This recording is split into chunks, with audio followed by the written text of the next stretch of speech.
하나님 나라의 질서를 중시하라 라는 제목의 말씀 받도록 하겠습니다. 블레셋과의 전쟁에서 이스라엘의 왕이 죽었습니다. 사울 왕, 그리고 그의 아들 요나단도 죽었습니다. 그리고 많은 이스라엘 백성들도 죽었습니다. 그래서 오늘 본문에 보면은 이 다윗이 이스라엘의 2대 왕으로 이제 활동하고 있는, 어떻게 보면 그런 모습입니다. 다윗이 이제 사울 왕에 이어서 이스라엘의 민족의 지도자로 지금 무언가를 어떤 행동을 하는데요. 그게 뭐냐면 사울 왕의 죽음과 요나단의 죽음을 기억하며 비통한 마음을 가지고 슬픈 노래, 애가를 만듭니다. 노래를 만듭니다. 그리고 그 노래를 유다 족속 모두에게 가르치고 함께 부르도록 이렇게 합니다. 그래서 18절에 보면 활노래, 제목이 활노래입니다. 그래서 이제 이 사울 왕이 활에 맞아가지고 중상을 입었잖아요.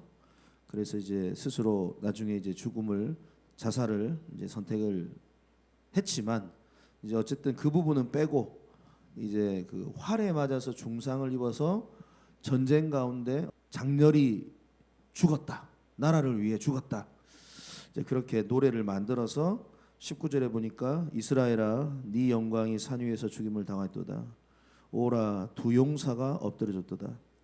그러니까 이스라엘의 참 귀한 용사 사울 왕과 요나단, 용맹한 장수 둘이가 죽었다. 나라를 위해서 싸우다가 죽었다. 그 노래를 지금 만들어서 이제 자기도 슬퍼하고 온 나라가 슬퍼하는 지금 그런 오늘 본문의 내용입니다. 근데 이게 참 너무나 놀라운 본문입니다. 왜냐하면은 지금 다윗에게 있어서 사울 왕은 어떤 존재입니까? 평생의 원수입니다. 사울 왕 때문에 잠도 제대로 잘 수도 없었던, 평생 15년 이상 도망자의 삶을 살았고 억울한 삶을 살았고, 그 사람이 살아 있음으로 말미암아 내 인생이 늘 괴로웠고, 내가 그리고 또 죽일 수 있는 기회도 있었지만 또 죽이지 않았고, 또 하나님을 생각해서. 그래서 어쨌든지 간에 그 사울 왕 때문에 너무 힘들었던 사람이에요, 다윗은. 그런데 그 원수가 죽었는데 한번 입장을 우리가 대입을 시켜서 한번 생각을 해보십시오. 누군가 여러분들을 오랜 시간 동안 너무 힘들게 했던 그 사람요, 마음을 아프게 하고 정말로 말도 안 되는 것으로 날 막 그렇게 괴롭혔던 그 사람, 정말로 저 사람 없어졌으면 좋겠다. 저 사람은 내 인생에서 정말 사라졌으면 좋겠다. 그런 사람들 있잖아요. 그런 사람이 진짜로 사라졌어요. 죽었어요. 그럼 여러분 같으면 어떻게 하시겠습니까? 진짜 쾌재를 불러야죠. 박수를 치고 축하를 하고, 이게 하나님의 뜻이다 이렇게 하고, 막 그냥 슬픈 노래를 왜 만듭니까? 축하를 해야지. 봐라, 하나님이 살아계시지 않느냐? 저 봐라, 역시 하나님 내 편이야. 그렇게 해서 백성들 앞에서 자기 의를 드러내고, 어떻게 보면 이 죽음을 원수의 죽음으로 권선징악으로 해석해가지고 말을 할 수 있는데, 다윗은 그러지 않아요. 자신이 진짜 슬퍼요. 자신이 이걸 그러니까 연기하는 것도 아니고 다른 사람들에게 보이려고 하는 것도 아니고 진짜로 슬픈 거예요. 진짜로 하나님의 사람이 죽었고, 하나님의 기름 부음 받은 자가 죽었고, 이스라엘의 용사가 죽었다는 거예요. 19절에 보면 두 용사가 엎드려졌다 이런 표현 있잖아요. 그러니까 사울 왕을 원수로 보는 게 아니라 용사로 보는 거예요. 왜냐하면 사울 왕도 한때는 처음에 그가 성령 충만해져 가지고 길르앗 야베스를 구원했던 하나님의 사람이었습니다. 이스라엘의 용사였긴 했습니다. 물론 나중에 이제 변질이 돼가지고 좀 이상해졌지만. 그리고 요나단도 자기 무기든 병사 한 사람 데리고 그 절벽을 타고 올라가 가지고 블레셋을 수십 명을 물리치고 나라의 전세를 바꿨던 용사입니다. 요나단도. 그래 딱 그런 부분만 포커스를 둬 가지고 두 용사가 지금 쓰러졌다. 이스라엘의 위대한 인물들이 쓰러졌다. 별들이 쓰러졌다. 지금 그렇게 얘기하는 겁니다. 20절에도 보면 그 사울과 요나단의 죽음을 블레셋에 알리지 말라 이런 말을 합니다. 왜? 이 블레셋 그 민족의 원수 그들이 이거 사실 알아가지고 나중에 이것 가지고 하나님의 이름이 모욕될까봐 하나님의 영광 가려질까봐. 그러니까 정말로 다윗이 위대한 인물이라는 것을 우리는 발견하는 겁니다. 자신의 어떤 개인적인 감정, 원한 그런 거에 전혀 매이지 않아요. 오직 이 하나님의 관점과 하나님의 마음과 그 중심이 완전히 하나님의 눈에 있어요. 참 너무 멋진 리더입니다. 그래서 하나님께서 이를 이스라엘의 이대 왕으로 세울만 하셨구나. 하나님의 마음에 합한 자로 세울만 하셨구나. 원래 동서고금을 막론하고 앞에 정권이나 왕권이 뭐 이렇게 바뀌잖아요. 그러면 그 다음 정권이 어떻게 합니까?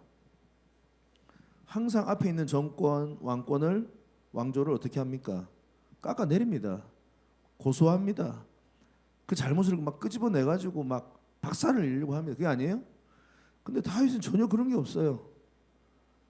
철저하게 사울의 죽음을 가슴 아파하고 또 개인의 슬픔으로 민족의 슬픔으로 노래까지 만들어 가지고 그렇게 온 민족이 함께 슬퍼할 수 있도록, 다시 말하면 하나님의 제목 그대로 나라의 질서를 세워나가는 데 있어서 다윗은 개인의 감정대로 움직이는 사람이 아니라 철저하게 하나님의 마음, 하나님의 뜻 생각하면서 움직였던 사람이 바로 다윗이었다. 19절에도 보면 두 용사가 엎드려졌다. 용사라는 표현이 있죠. 24절에도 보면 사울과 요나단이 생전에 사랑스럽고 아름다운 자였다. 죽을 때도 서로 떠나지 않으며 같이 죽었구나. 그들은 독수리보다 빠르고 사자보다 강하였다. 그러니까 요나단은 이렇게 칭송할 만해요. 근데 사울은 아니거든요. 근데 같이 둘이를 묶었어요. 그래서 사울 왕도 생전에 사랑스럽고 아름다운 자다. 독수리보다 빠르고 사자보다 강한 자다. 그러니까 어떻게 원수의 죽음을 가지고 조롱하거나 기뻐하지 않고 진실로 그를 칭송하고 하나님의 사람, 하나님께 기름 부음 받은 자로서 나라를 위해서 그가 헌신했다. 그 부분만 부각해가지고 지금 드러내고 있는 겁니다. 그의 죽음을. 이스라엘 딸들아, 25절에 보면 두 용사가 전쟁 중에 엎드려졌다. 그럼 계속 반복해서 나오죠. 27절에도 보면 두 용사가 엎드려졌다 이런 표현이 있습니다. 그래서 다윗은 정말로 사울의 죽음, 요나단의 죽음을 같이 슬퍼하며 눈물로 같이 가슴 아파하면서 민족의 애도로 이것을 연결시켜서 지금 만들어가고 있다라는 겁니다. 그리고 무엇보다도 아까도 말씀을 드렸지만 하나님의 입장을 생각을 계속하고 있어요. 알려지면 안 된다. 사울 왕의 죽음과 요나단의 죽음을 알려주면 안 된다. 왜냐하면 아까도 말했지만 블레셋이 기뻐한다 이 말이에요. 그리고 블레셋이 저들이 기뻐한다는 것은 곧 하나님의 영광이 가려지는 것이다. 그러니까 할 수만 있다면 최선을 다해서 물론 이렇게 알리지 말라고 해가지고 뭐 안 알려지겠습니까? 궁극적으로는 엄청 빨리 알려져요. 보면은. 그런데 그 중심이 하나님의 영광이 가려지면 안 돼. 하나님의 영광이 떨어지면 안 돼. 온통 거기에 지금 다윗의 관점이 가 있다 이 말입니다. 24절에 보면은 이스라엘 딸들아 사울을 슬퍼하며 올지어다. 그가 붉은 옷으로 너희에게 화려하게 입혔고 금 노리개를 너희 옷에 채웠다. 이 말은 무슨 말이냐면 사울 왕이 전쟁에서 승리하고 가져온 전리품들을 이스라엘 백성 여인들에게 하사했다 이 말입니다. 그래서 그 이스라엘 여인들은 그것을 하사 받아가지고 자신을 치장하고 꾸민 겁니다. 그런 여러 가지 것들을, 금노리개들을, 붉은 옷들을. 그러니까 역사적으로 사울 왕의 잘했던 거를 좀 부각시키는 거예요. 뭐냐면 사울 왕의 통치 기간 중에 그래도 이스라엘 백성들이 번영을 누리거든요. 안정을 누리거든요. 승리한 경험들이 많거든요. 그런 부분들도 잊지 마.